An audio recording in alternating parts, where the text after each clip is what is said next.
Waduh, waduh. Selamat datang di program baru Dokter Cantengan, yaitu Ngobrol bareng Dokter Cantengan episode pertama.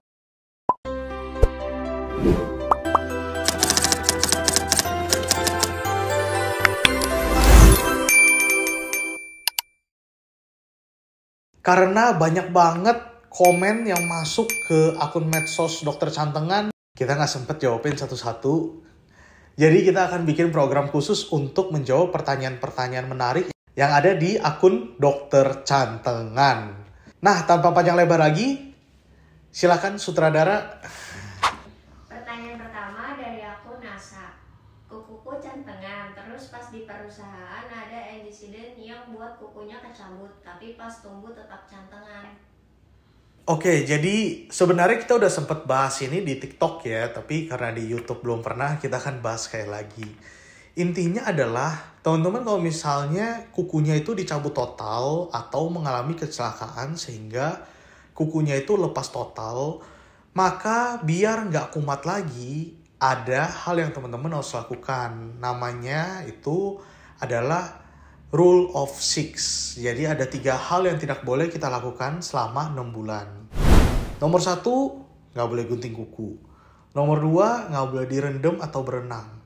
Nah, masalahnya adalah nomor 3, 6 bulan tidak boleh pakai sepatu. Buat teman-teman yang pernah cabut kuku, pasti sadar kan bahwa kuku yang baru tumbuh itu dia mendelep ke dalam. Nah, banyak banget pasien itu yang mengira bahwa ini kukunya nancep ke dalam, jadi harus cepet-cepet digunting. Nah, itu salah ya. Jadi karena pasca kukunya itu cabut total dan dagingnya naik, nah sebagai perlindungan alami tubuh, kuku kloter pertama dia tumbuhnya memang seperti ini. Karena kalau tumbuhnya kayak gini, pas tumbuh resiko kecil melukai daging di depannya. Nah, kalau misalnya teman-teman gunting dari begini, kukunya langsung begini, dagingnya masih di atas. Akhirnya tusuk dan jadi cantengan lagi. Begitu pula dengan direndam, berenang, ataupun pakai sepatu. Kenapa? Karena kalau direndam, berenang, atau pakai sepatu, itu akan bikin kulit kita itu jadi lembab.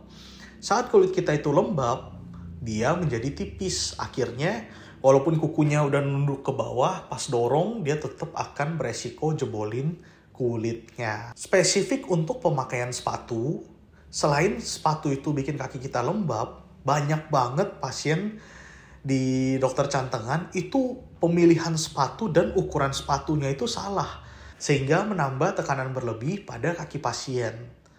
Nah, masalahnya adalah kuku yang baru tumbuh itu dia masih kayak kepiting soka, jadi masih lembek. Kalau misalnya kena tekanan, dia itu gampang berubah bentuk. Jadi kalau misalnya teman-teman habis cabut kuku langsung pakai sepatu dan ukuran sepatunya itu nggak bener, maka kondisi tersebut beresiko menekan ke kuku dan kukunya itu berubah bentuk. Sehingga pas kuku itu udah keras, nah dia nggak bisa balik lagi. Makanya habis cabut kuku, banyak yang kukunya itu jadi bengkok-bengkok atau mencengkram ke dalam. Spesifik karena ini pertanyaan dari teman kita yang bekerjanya harus pakai sepatu dan wajib pakai sepatu misalnya, apa yang bisa dilakukan? 1, kalau misalnya ada waktu buat lepas sepatu, cepet-cepet sepatunya itu dilepas. Nomor 2, kalau tempat kerjanya itu ada kompresor angin atau ada kipas angin, begitu lepas sepatu cepet-cepet ditiup sampai kering. Terutama teman-teman yang muslim kan pasti ada waktu buat sholat sebentar kan. Nah, pas sholat buka sepatunya, selesai sholat sebelum pakai sepatu, nah, tiup dulu sampai kering. Biar kulitnya itu jadi lebih keras dan kuku itu susah nancep lagi. Pertanyaan kedua dari akun Rama. Dok, cantengan bisa sembuh tanpa dicabut gak? Nah, ini pertanyaan yang sangat bagus, tapi jawabannya cukup menyedihkan. Berdasarkan penelitian yang pernah dilakukan di luar negeri, cantengan tanpa melakukan tindakan itu peluang sembuhnya cuma 5%. Jadi cantengan itu hampir tidak mungkin sembuh hanya dengan obat-obatan saja. Kenapa? Karena cantengan itu adalah masalah struktur. Gampangnya adalah kalau misalnya ada satu bangunan, itu tiba-tiba towernya ini miring ke kiri. Obat apa yang bisa bikin dia tiba-tiba lurus lagi? Gak mungkin. Sama kayak kuku cantengan. Cantengan itu biasanya ada kuku yang masuk ke daging. Pertanyaannya, obat apa yang bikin tiba-tiba kukunya itu mundur? Ya, jadi rata-rata 95% cantengan itu hanya bisa disembuhkan dengan tindakan saja. Akan tetapi tentunya ada 5% yang bisa sembuh tanpa perlu tindakan. Jadi teman-teman bisa pakai salep, bisa pakai obat minum, atau pengobatan tradisional seperti kunyit, jahe, bawang putih, bawang merah, dan pecel yang lain. Itu masih bisa sembuh, tapi syaratnya itu satu. Jadi cantengannya itu ada benar-benar di ujung depan sini. Ya, di bagian paling atas dari kuku. Maka dari itu, pertolongan pertama pada cantengan, nomor 1 yang paling penting adalah jangan dikorek-korek lagi. Makin dikorek ke dalam, makin kecil peluang untuk sembuh dari cantengan. Pertanyaan ketiga, ini akunnya susah dibaca ya. Aku jadi ada daging tumbuh di sisi kukunya. Itu gimana ya dok? Apa harus dicabut kuku total? Udah 3 bulan. Oke, jadi daging tumbuh pada cantengan itu memang sangat sering sekali terjadi. Termasuk untuk pasien-pasien yang berobat di sini, biasanya kalau belum ada daging tumbuh, belum berobat. Jadi cantengan itu ada 2 macam. Ada yang akut, ada yang kronis. Begitu muncul daging tumbuh, cantengannya itu langsung masuk kondisi cantengan kronis. Cantengan kronis sendiri itu ada 3 stadium. Gampangnya adalah kita bedakan dari letaknya.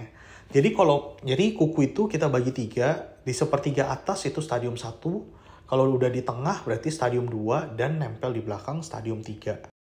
Penanganan setiap stadium itu juga beda-beda. Kalau misalnya daging tumbuhnya itu ada di atas atau di tengah, dalam arti stadium 1 atau 2, masih bisa menggunakan teknik yang biasanya kita pakai di konten dokter cantengan. Tapi kalau misalnya daging tumbuhnya itu udah nempel ke akar atau stadium 3, maka itu pilihan satu-satunya adalah cabut kuku. Teknik cabut kuku itu juga ada banyak macam. Ya, bisa cabut total, bisa cabut samping.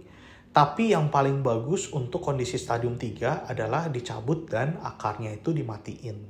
Makanya teman-teman jangan sering coba-coba teknik yang di konten sendiri. Atau misalnya pergi ke tempat-tempat yang potong sampai akar. Nah, itu begitu kumat langsung masuk stadium 3. Harus operasi berkali-kali. Kenapa? Karena teknik yang paling bagus itu namanya venous cauterization. Saat ini belum bisa dilakukan di Indonesia karena masalah regulasi. Jadi teman-teman harus operasi itu paling dekat Malaysia, Singapura, atau Australia, dan harganya cukup fantastis. Nah, sedikit mengenai daging tumbuhnya. Jadi daging tumbuh pada cantengan itu namanya jaringan granulasi. Jaringan granulasi ini terbentuk karena ada kuku yang nancep ke dagingnya sehingga otak kita berpikir atau mendeteksi ada luka yang nggak sembuh-sembuh. Dan otak memerintahkan daerah sekitarnya, sel-selnya itu untuk terus membelah, menutupi luka tersebut. Nah, akhirnya numpuk deh jadi daging. Ya kemarin, kalau nggak salah, kita ada sempat lihat ya ada satu konten, itu katanya, oh ini kulit mati digunting. Gak bisa berhenti kan akhirnya. Jadi itu dalam isinya itu pembuluh darah ya, bukan nanah, bukan juga kulit mati. Ya kesenggol dikit aja dia bisa bleeding, apalagi digunting darahnya nggak bisa berhenti. Jadi hati-hatilah kalau mau berobat. Tapi itu bukan dokter ya, nanti dibilangnya kita menghina dokter lagi. Yang tindakan itu bukan dokter. Oke, selanjutnya. Pertanyaan selanjutnya dari aku Nikita Sandra. Dok, kenapa nggak pakai bius yang disemprot itu? Nah, ini juga ada sedikit berhubungan dengan jawaban kita tadi. Oke, jadi kenapa kita nggak pakai bius semprot? Jawabannya simple. Kalau misalnya yang melakukan tindakan adalah seorang dokter atau tenaga kesehatan, tidak mungkin dia akan menggunakan bius semprot. Kenapa? Karena kaki itu nggak bisa dibius pakai bius semprot. Itu satu. Nomor 2, bius semprot itu hanya bekerja selama 2 detik. Ya, sedangkan tindakan cantengan nggak mungkin 2 detik selesai. Dan yang nomor 3, cara kerja bius semprot itu adalah dengan meningkatkan rasa sakit.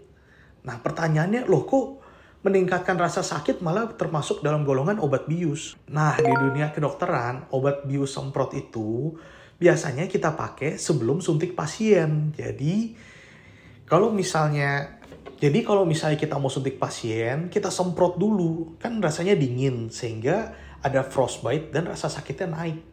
Jadi pas kita suntik pasiennya, rasa sakitnya tuh di sini. Jadi pas pasiennya disuntik nggak berasa jarumnya lewat sehingga lebih nyaman. Jadi mulai hari ini kalau ada yang mau tindakan cantengan dan bawa-bawa bius semprot, nah mendingan cepet-cepet kabur. Pertanyaan selanjutnya dari akun Alvin Bagas. Mau nanya kalau cantengan ke dokter apa ya? Soalnya kalau ke UGD dan penanganannya dicabut semua. Oke, jadi ini juga banyak banget ya, terutama konsulan online dari luar kota yang nanya, "Dok, kalau misalnya saya cantengan, saya harusnya ke dokter mana nih?" Nah, jawabannya adalah, kalau misalnya teman-teman mengalami cantengan dan berada di luar kota, secara regulasi dan peraturan kedokteran di Indonesia, ada 5 jurusan yang teman-teman bisa datangi. Nomor 1, dokter umum. Ya, bisa di klinik, bisa di ruang prakteknya atau di UGD. Nomor 2 itu adalah dokter bedah umum. Nomor 3 bisa juga dilakukan oleh dokter kulit. Nomor 4 bisa juga dilakukan oleh dokter bedah plastik atau bedah rekonstruksi. Atau yang kelima adalah dokter ortopedi. Tapi secara umumnya lagi, paling sering cantengan itu dan paling bagus minimal sebenarnya ke dokter bedah.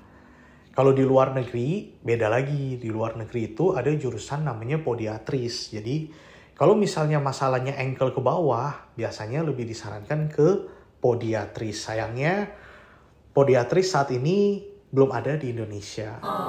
Kenapa? Ya nantilah ya, ini agak sulit dijelaskan ya. Jadi, ntar kalau misalnya ada podcast yang hostnya backingannya besar baru kita cerita. Tapi kira-kira begitu ya teman-teman, kalau misalnya cantengan bisa ke 5 jurusan tadi di rumah sakit.